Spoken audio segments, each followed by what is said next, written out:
formal, tá? De que é a Igreja Católica. Tá? Somos nós, a comunidade. Nós tínhamos visto que não só somos aqui as pessoas vivas que estamos aqui na igreja. A igreja é muito mais que essa construção, essa igreja física. Se lembra que vimos que a igreja está constituída em 3 partes, que são o corpo de Cristo, né? Tínhamos a igreja que era militante, somos nós aqui, fazemos parte dos vivos.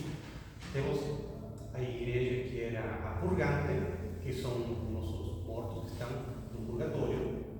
E por último temos a igreja triunfante, que está no céu, são os santos que estão junto com Deus, como santos. A igreja é um corpo só, né? Vimos essa parte que nós somos membros da igreja e boa noite. E a cabeça da igreja é Jesus Cristo. Então, seguindo esses conceitos,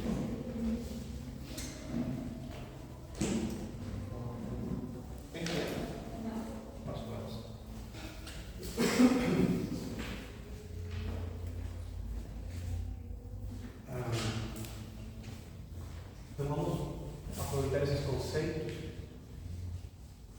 e utilizar no capítulo de hoje.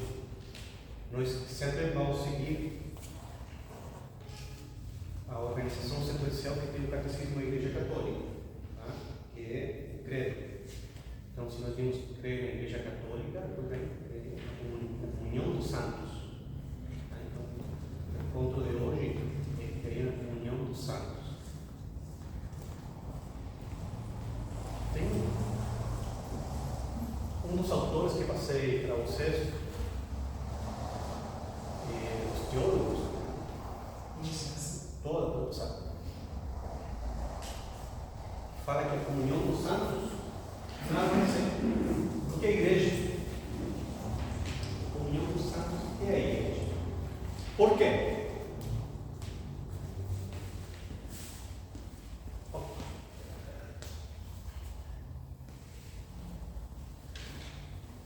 Porque igreja estamos nós, né, que somos a igreja militante, estamos unidos entre nós. E também nós estamos unidos com a igreja purgante e com a igreja triunfante. Os 3 fazemos parte do corpo de Cristo, sendo que a cabeça é o corpo que é Jesus Cristo. E é a mesma definição que nós vimos para a igreja. Então, a comunhão dos santos é representada justamente pela igreja. Já o Catecismo da Igreja Católica define que a comunhão dos santos pode ter 2 significados. O primeiro significado está na comunhão das coisas santas. E o outro está na comunhão justamente dos santos, das pessoas, seja na terra, no céu ou no purgatório. Então vamos abordar os 2 significados. Vamos primeiro pelo primeiro significado, que é a comunhão nas coisas santas, ou comunhão nos bens espirituais. Bens espirituais, vamos entender eles como, principalmente, os sacramentos. Os sacramentos, os bens espirituais que Jesus Cristo reparte, comunica a toda a sua comunidade. Tá? Desses sacramentos, um é o mais importante, que é a Eucaristia. Vejam,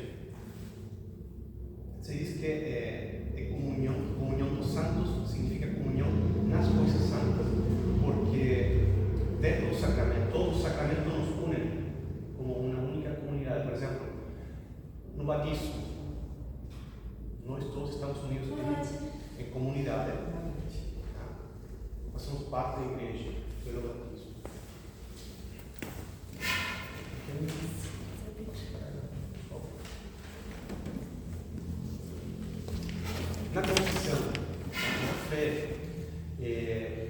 todos esses sacramentos nos unem em um só corpo. Mas o mais importante de todos os sacramentos é a comunhão da Eucaristia, porque nós nos unimos com Jesus Cristo.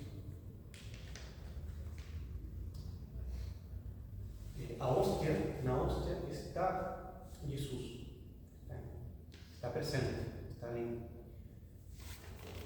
Não importa que o Padre divida a hóstia, que sejam pedacinhos da hóstia, isso não significa que são pedacinhos de Jesus. Cada pedacinho de hóstia que nós comemos, comungamos, é Jesus inteiro.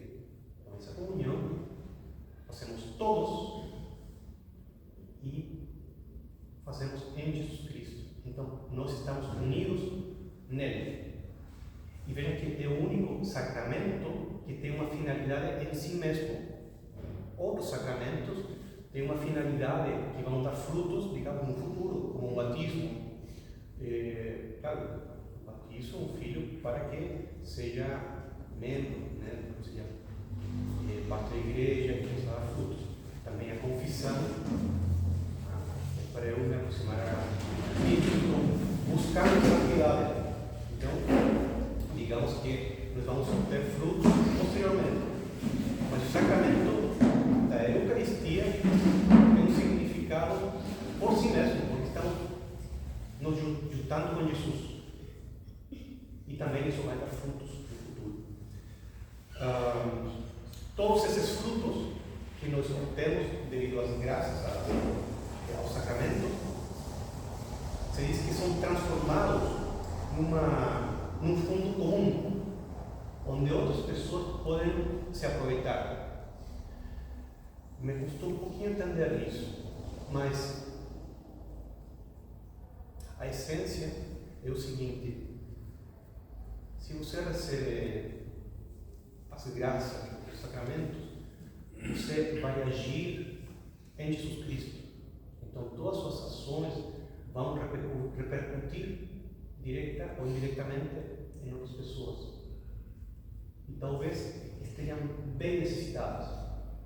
Um exemplo bem básico pode ser que você tem uma ação simples de ajudar uma pessoa necessitada. Como se chama isso? Caridade. Você faz uma ação simples de caridade.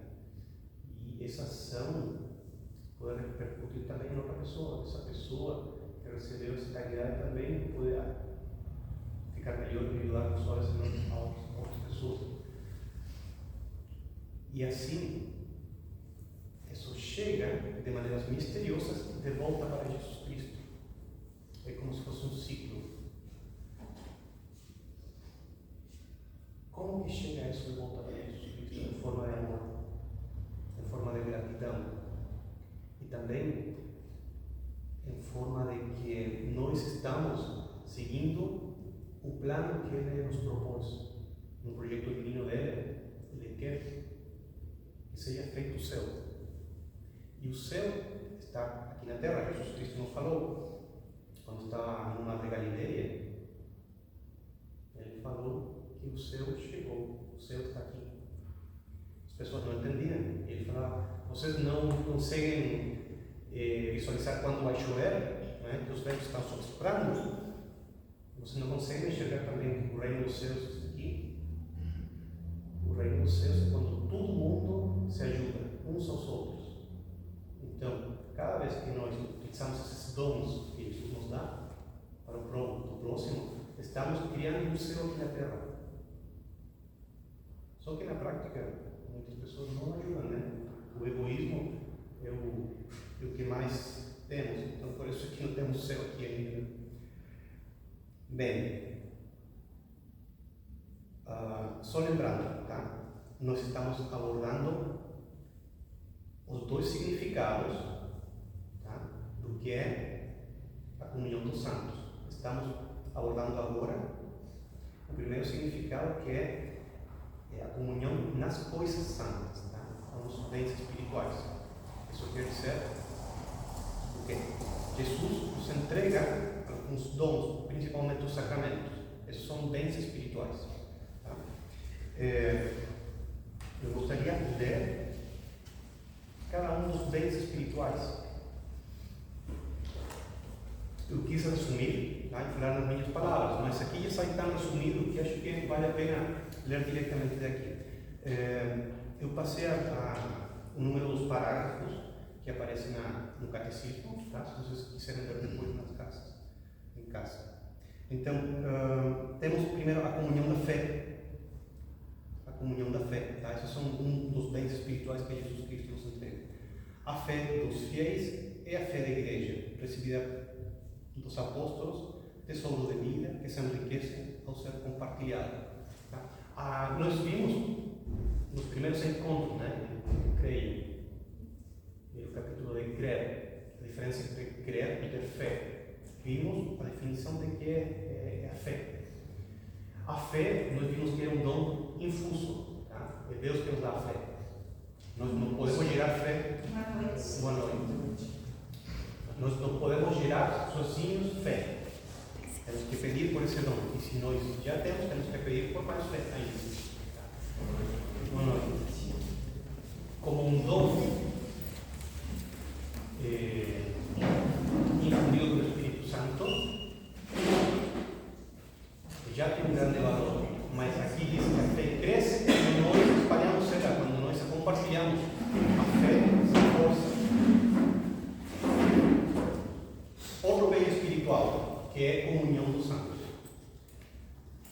A comunhão dos sacramentos. Diz, o fruto de todos os sacramentos pertence a todos os fiéis, os quais, por meio dos próprios sacramentos, como por outras tantas ligações misteriosas, são unidos e incorporados a Cristo.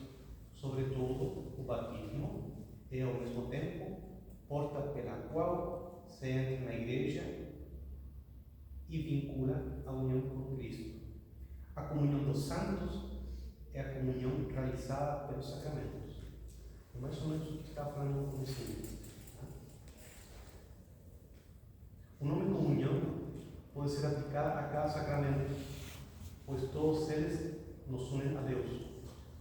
Contudo, mais do que qualquer outro, este nome convém à Eucaristia, tá? Porque é principalmente ela que consuma esta união. Claro, porque a Eucaristia é Jesus Cristo mesmo. Outro bem espiritual, a comunhão dos carismas. A comunhão dos carismas. Isso quer dizer não só aqueles que nos entregam Jesus Cristo, o Espírito Santo também nos entrega esses carismas, que são chamados também de graças, ou os dons do Espírito Santo. Você lembra quais são os dons do Espírito Santo? São 7. Inteligência, sabedoria, conselho, ciência, fraternidade, discernimento,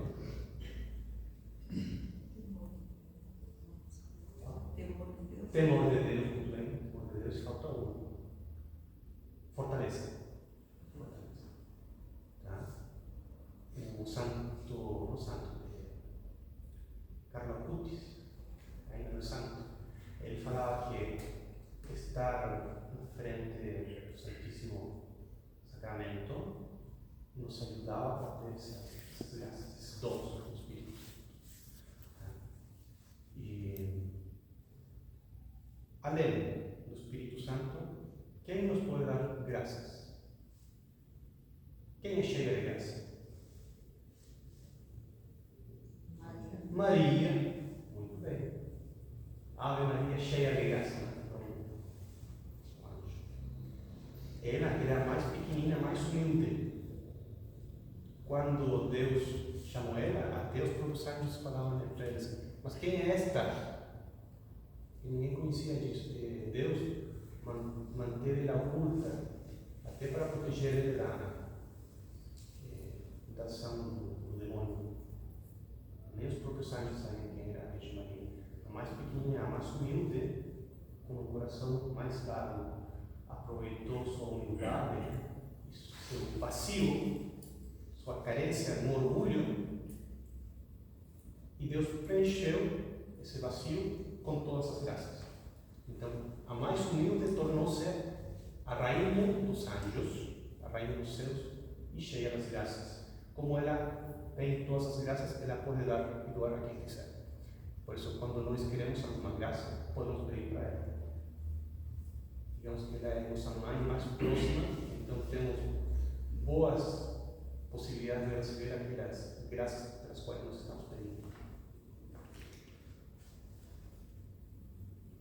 Aqui, no Catecismo da Igreja Católica, diz: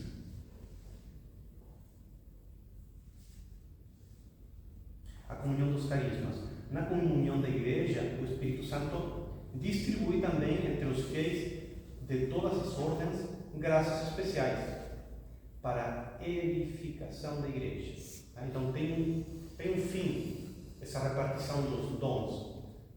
É edificação da Igreja, é a unidade. Por isso que eles falam que comunhão dos carismas é comunhão dos santos, porque nos une num objetivo que é a Igreja. Portanto, cada um dos dons, carismas, é dada a manifestação do Espírito Santo em vista do bem de todos. E fala 1 Coríntios 12:7. Vamos ver essa leitura, 1 Coríntios 12:7. Vamos todos.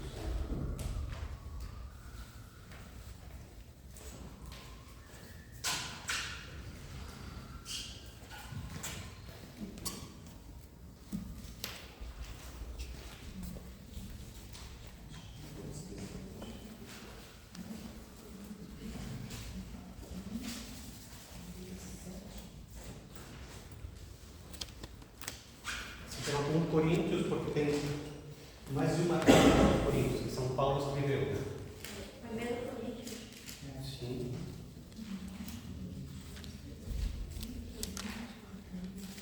Primeira carta de Coríntios.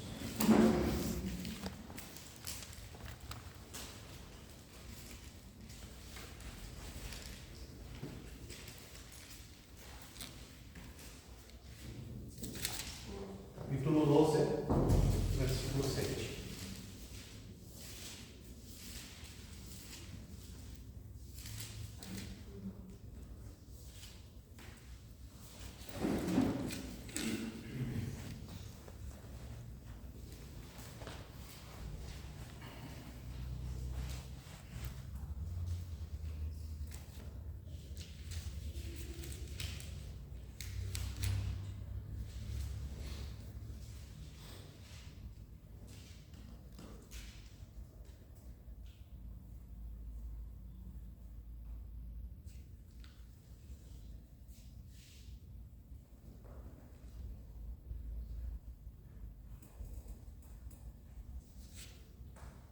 Que diz: cada um recebe o dom de manifestar o Espírito para a utilidade de todos. Eu vou ler um comecinho do capítulo 12. Diz: Jesus é o Senhor. Sobre os dons do Espírito Santo, do Espírito, irmãos, não quero que vocês fiquem na ignorância. Vocês sabem que quando eram pagãos, se sentiam irresistivelmente arrastados para ídolos mudos. Por isso, eu declaro a vocês que ninguém falando sobre a ação do Espírito Santo de Deus jamais poderá dizer maldito Jesus, e ninguém poderá dizer Jesus o Senhor, a não ser só a ação do Espírito Santo.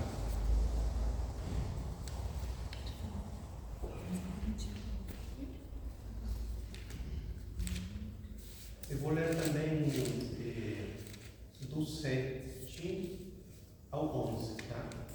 Eu vou repetir o 7. Cada um recebe o dom de manifestar o Espírito para a utilidade de todos.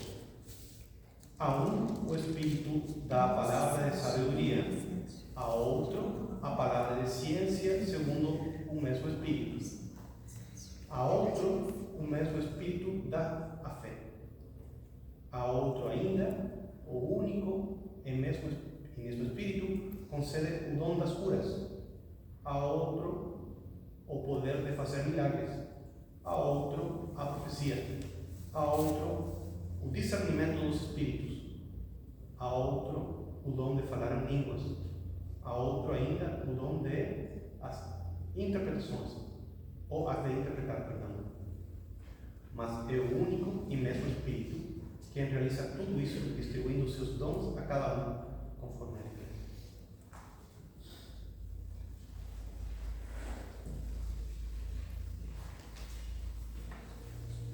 O que é importante nos diz essa leitura? Qual a ideia principal? Eu interpreto que o Espírito, ele é dado para cada um, para todos. Ele vem para todas as pessoas. E é a gente que tem que saber escutar o Espírito e compreender, né, através do discernimento, o que ele está nos enviando. Mas alguém gostaria de compartilhar o entendimento que teve dessa leitura? Daniel, se você acompanha. Bem, o batismo, quem me pode dizer a principal ação que ocorre em nós quando somos batizados?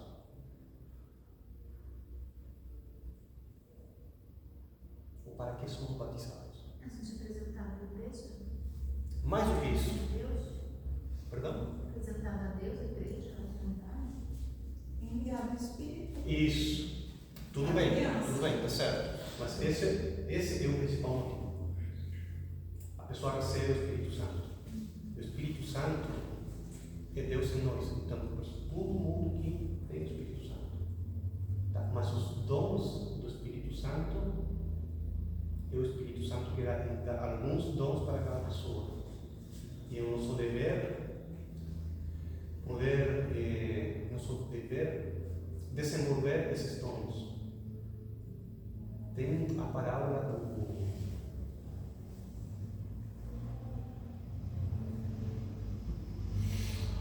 como se chama? Do dono, de um senhor das terras que deixou suas terras e deixou 3 trabalhadores. E deixou um dom para outro deixou 2, outro para outro 3. Lembram desse ano? Quando ele voltou, o que recebeu 2 e o que recebeu 3 conseguiram duplicar esses dons. E eles foram premiados. Aquele que recebeu o dom e não fez nada, enterrou e depois devolveu esse mesmo dom. Ele não fez multiplicar os dons. Ele foi para o inferno. Palavra dura. Ele falou: você vai ser expulso daqui, ó, e vai ficar, não me lembro onde, reginar os dentes. Então, é o nosso dever procurar os nossos dons e trabalhar sobre eles. Eu, como professor, vejo às vezes jovens que são muito inteligentes e não estudam. Para mim, isso é um exemplo clássico de estão subutilizando os dons. Mas não só tem esses dons, tem, por exemplo, dom da cura, que pode servir para médico, verificar qual é a vocação. Não sempre é fácil, mas é nosso dever procurar. E também ajudar aos jovens, né? Que é difícil para eles encontrar. Mas é uma busca que só dá frutos quando nós escolhemos um caminho. Às vezes nós decidimos, eu quero isso, será que tenho dom? Às vezes a gente nem sabe, mas no caminho, no trilhar, encontramos quais são os nossos dons. Quando nós encontramos esses dons, temos que abraçar eles e tentar potencializar. Esse é o dever, tá? Lembre-se do que aconteceu então na parábola daquele que tinha os dons e não fez nada, porque vamos ser cobrados, tá? No juízo, não sei se pessoal ou no juízo final, vamos ser cobrados por esses dons. Bem, vou continuar então com bens espirituais.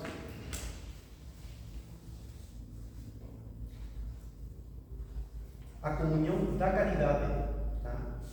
Esse é outro bem espiritual. Na comunhão dos santos, ninguém de vós vive e ninguém morre para si mesmo. Se um membro sofre, sofre com ele. Se um membro é honrado, todos os membros se regozijam com ele. Vós, todos, sois o corpo de Cristo. E individualmente sois membros desse corpo. Tá? Aqui se repete o que nós vimos no encontro anterior, que a igreja é o corpo de Cristo. E cada pessoa que é membro de Cristo, utiliza os dons para fazer que a igreja funcione em algum aspecto importante. Todas essas funções, como por exemplo, quem está no catequista, ou por exemplo, quem está no dízimo, ou por exemplo, quem junta as cestas básicas, né? São diferentes funções que se fazem dentro da igreja, mas todos eles são órgãos do mesmo corpo. Aqui diz: o amor não é interesseiro. O menor de nossos actos, praticados na caridade, irradia em benefício de todos. Esta solidariedade com todos os homens, vivos ou mortos, que se funda na comunhão dos santos. Vejam que fala solidariedade com todos os homens vivos e mortos, está fazendo alusão também à igreja purgante. Nós, como vivos, também devemos rezar pelos nossos mortos que estão no purgatório. Eles não podem sair do purgatório por si mesmos. Sabiam disso? Como que é? Não pode sair do purgatório? Por si mesmos. Eles podem rezar, mas as orações de quem está no purgatório não fazem efeito. Mas como sabemos quem está no purgatório? Não Como podemos eu sei? Não podemos saber. Como eu sei não por quem eu devo orar? Eu devo orar por todos. Eu acho que sim. Eu estava lendo hoje sobre isso, sobre Santa Teresa d'Ávila. Ela tinha visões, né? Ela era mística. E ela falou no tempo dela, ela via as almas, né? Que iam, né, para o purgatório, né? Ou direto do céu. Na época dela, que ela viveu, acho que uns 60 e poucos anos, eu acredito que ela tinha vivido. Ela viu só 3 almas irem direto para o céu. Todas vão, nós todos vamos para o purgatório, né? Fala, não sei se tu pode estar aí e corrigir. Só que eu sempre tive uma convicção, né? Não estudo, uma convicção de que eu teria um tempo no purgatório. Não. Então, nós temos que rezar para eles saírem do purgatório. É o que a tradição da igreja fala. Isso, exatamente. Nós temos que rezar por eles. Cada missa que nós celebramos, várias almas saem do purgatório para o céu. Na hora da consagração da hóstia. Cada vez que nós rezamos também um rosário, nós podemos pedir para as almas do purgatório e podemos sacar essas almas para o céu. Eu poderia parecer até interesseiro pelo que vou falar, mas não é. Eu acho que é até uma coisa bem bonita. Aquela alma que nós sacamos do purgatório, ela vai interceder por nós no céu. Eu vi isso, eu vi também. Eu li também hoje. Então, é bom para nós rezar para as almas do purgatório. O fato de nós ajudar por caridade as almas que estão no purgatório e elas posteriormente nos ajudar quando estão no céu, intercedendo por nós, é essa união que fica manifestada. Por isso que é comunhão. Creio na comunhão dos santos. Essa é a comunhão dos santos.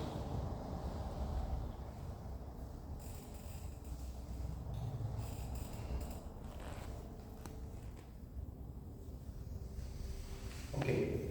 Então, que seriam esses os bens espirituais? Comunhão na fé, nos sacramentos, dos carismas, os dons do Espírito ou os dons do Espírito Santo, e a comunhão da caridade, tá? Com os vivos e mortos. Então, essa é a primeira explicação que dá o Catecismo da Igreja Católica, o significado do que é a comunhão dos santos. O segundo significado, ele diz que é a comunhão entre as pessoas, não entre os bens, não os bens, senão que agora são entre as pessoas que formam a igreja. E é justamente os vivos aqui no purgatório, os que estão no céu. Ele aborda uma divisão de 3 maneiras. Tá? Ele diz a intercessão dos santos, comunhão com os santos e comunhão com os falecidos. Todos nós não discordo dessa abordagem, mas eu vou explicar de uma maneira diferente, um pouquinho mais didática. Tá? Vamos ver essa explicação em termos de como interagem cada parte da igreja. Por exemplo, o que acabamos de ver, nós, a igreja militante, com a igreja purgante. Essa interação. Tá? Nós rezamos no purgatório e eles vão depois rezar por nós quando estivermos no céu. Mas também tem interação entre nós vivos e os santos que já estão no céu, do lado de Deus.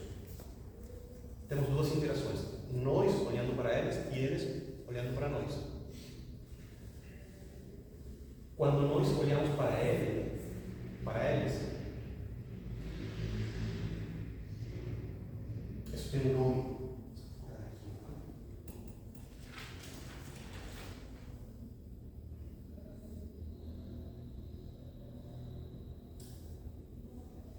Venerar os santos. Tá? Nossos irmãos protestantes nos podem acusar que nós adoramos os santos. O católico não adora os santos. Nós veneramos os santos. O que é venerar os santos? É lembrar deles pela história. Porque a história que eles têm é exemplar. Nós podemos seguir o exemplo deles. Porque eles são santos, então é um exemplo a ser seguido, pode nos inspirar. E além disso, veneramos os santos porque nós evidenciamos que existe uma comunicação entre a igreja triunfante e a igreja militante, que é, então, que é igreja, somos um só corpo. Ambas comunidades, digamos, nós aqui e eles no céu, fazemos parte do mesmo corpo. Estamos unidos por Deus. Então, 2 motivos pelos quais nós veneramos. Adoramos só a Deus. Deus Trinitário. Deus Pai, Deus Filho, Deus Espírito Santo. Mas veneramos os santos sim. Uma maneira muito boa, eu recomendo, de nós poder evoluir a nossa fé é justamente, como eu disse, estudar os santos, a história dos santos. Porque é simples. Eu já falei, é muito difícil entender o conceito de Deus. Deus é infinito, todo-poderoso, eterno, ele transcende o conceito do tempo. Trindade também, que como é um Deus, que são 3 ao mesmo tempo. É difícil, até o Santo Agostinho tem aquela história do Santo Agostinho, acho que já falei umas 2 ou 3 vezes. Estava na praia pensando como Deus Trinitário não é um, mas são 3. E viu um menininho 5 anos fazendo um buraquinho na areia, na praia. Perguntei, o que estás fazendo? Quero colocar um mar nesse buraquinho. Ele riu. Aí o menininho falou, é mais difícil para entender o mistério da Trindade do que eu colocar um mar nesse buraquinho. Era um anjo que falou para ele, para de perder o tempo com teu ser humano não é grande para poder entender o mistério da Trindade. Então, os santos, estudar a vida dos santos é uma forma didática de nós poder compreender a Deus, ou Jesus, porque eram humanos. Santa Teresinha do Menino Jesus. A importância dessa santa era justamente que não fazia grandes milagres. Ela se preocupava, dizia, mas eu nunca vou ser santa, porque eu não consigo reviver os mortos, nem fazer coisas que faziam os grandes santos. Temos que voavam, né? Temos que, nossa, faziam até os peixes saírem do mar para celebrar a missa, né? Santo Antônio fez os peixes saírem do mar. E ela se preocupava, eu sou tão pequenina, a minha fez tanto. Mas ela demonstrou que o que realmente nos leva à santidade não são os milagres, é fazer caridade com amor. Basta isso. Mas também nos ensinam que fazer caridade sem amor não tem valor. Se você faz um pequeno gesto de caridade, mas se for com amor, você está sendo santo. Essa é a importância da Santa Teresinha. E isso facilitou a vida de muitos. De muitos padres, freios que queriam avançar na fé e se sentiam destacados. Bem, nos falta uma interação entre as partes da igreja. Tá. A igreja triunfante é quando olha para nós, né? Nós, vamos recapitular, nós vimos interação entre a igreja militante e a purgante. Agora vimos interação entre nós e os santos. Agora, os santos e nós, como eles querem interagir conosco, como eles nos olham desde o céu. Tem um teólogo que eu sempre uso nesses encontros, o Ronald Knox, eu deixo sempre a bibliografia ali no grupo. Ele explica de uma maneira assim bem sucinta como seria essa interação. Ele nos vê desde o céu como se estivessem assistindo, como era que ele falava? Com uma cortina que se vê de um lado, mas do outro não se vê. E eles, os santos, estão torcendo por nós. Eles intercedem, eles pedem para Deus, saca do pecado essa pessoa, perdoa essa pessoa. Os santos colocam na frente de Deus todos os méritos que eles fizeram durante a sua vida. Todos os sacrifícios que eles fizeram durante a sua vida são colocados perante Deus. E eles sacam isso, cara, reclamam. Veja o que eu fiz, considere isso e salve esse menino, essa menina. Nós não podemos ver esses santos, mas eles sim nos podem ver. Então, esses santos foram aqueles que pelos quais nós rezamos quando eles estão no purgatório. Isso também é outra forma de dizer por que nós católicos veneramos os santos. Também tem esse aspecto. Eu deixei umas leituras aqui em relação ao céu ou à igreja triunfante. Tem Apocalipse 7. Vamos ler Apocalipse capítulo 7, do 9 ao 17. Apocalipse capítulo 7.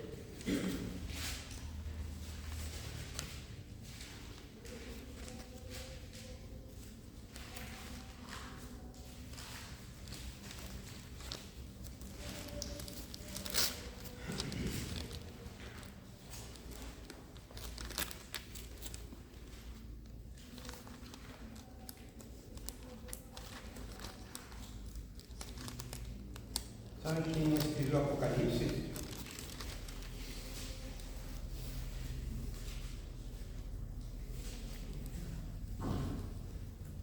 O apóstolo mais jovem, que diz que foi mais o apóstolo amado por Jesus.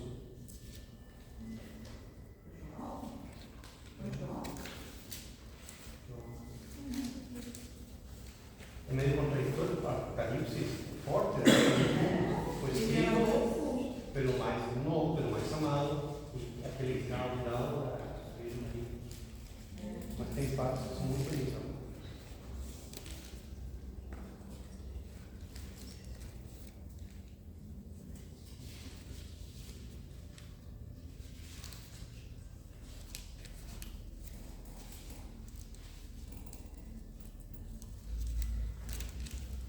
Apocalipse, capítulo 7, versículo 9 a 17. Apocalipse, capítulo 7.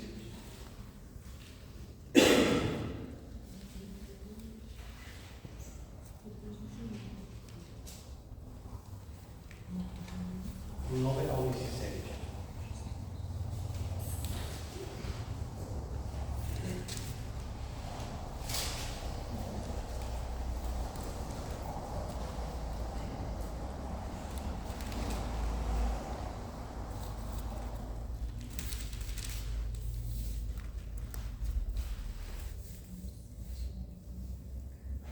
Encontraram?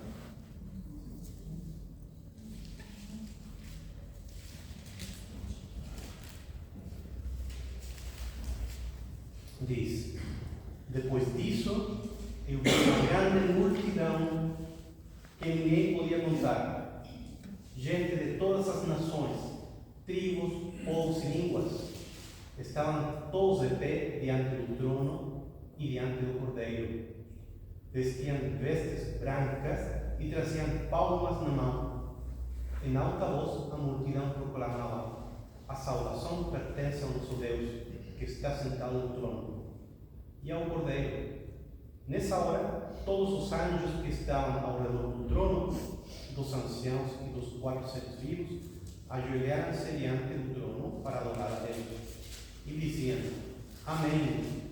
O louvor, a glória, a sabedoria, a ação de graças, a honra, o poder e a força pertencem a nosso Deus. Um dos anciãos tomou a palavra e me perguntou: você sabe quem são e de onde vieram esses que estão vestidos com roupas brancas? Eu respondi: não sei não, Senhor. O Senhor é quem sabe. Ele então explicou: são os que vêm chegando da grande tribulação. Entre parênteses, são os que saíram do purgatório. Eles lavaram e alvejaram suas roupas no sangue do Cordeiro, e por isso que ficam diante do trono de Deus, servindo a Ele dia e noite em seu templo. Aquele que está sentado no trono estenderá sua tenda sobre eles. Nunca mais terão fome, nem sede, nunca mais serão queimados pelo sol, nem pelo calor ardente, pois o Cordeiro, que está no meio do trono, será o pastor deles. Vai conduzi-lo até as fontes de água da vida. E Deus lhes enxugará toda lágrima aos olhos. Aqui João se está referindo ao reino dos céus. Tem Apocalipse 21 que fala também, fala que eu vi os corpos celestiais, pessoas vestidas de branco, multidões de pessoas vestidas de branco. Tá? Temos 15 minutos. Vamos ver. Apocalipse 21.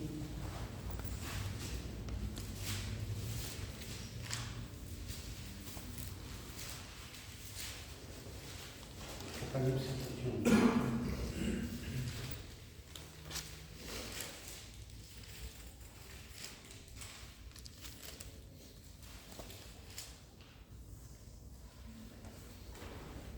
Aqui encontrei. Encontraram? Diz Jerusalém, esposa: vi então um novo céu e uma nova terra. O primeiro céu e a primeira terra passaram, e o mar já não existe. Vi também descer do céu, junto de Deus, a cidade santa, uma Jerusalém nova, pronta como esposa que se enfeitou para o seu marido. Nisso saiu do trono uma voz forte e ouviu: esta é a tenda de Deus com os homens. Ele vai morar com eles. Eles serão o seu povo. E ele, o Deus com eles, será o seu Deus. Ele vai enxugar toda lágrima nos olhos deles, pois nunca mais haverá morte, nem luto, nem grito, nem dor. Sim, as coisas antigas desapareceram. Aquele que está sentado no trono declarou: eis que faço novas todas as coisas. me disse ainda, elas se realizaram.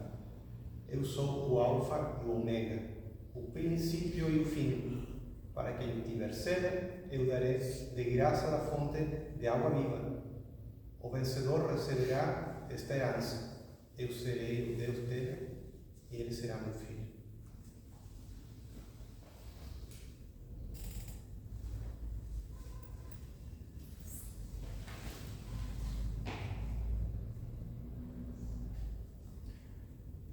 João teve essas visões do céu, né?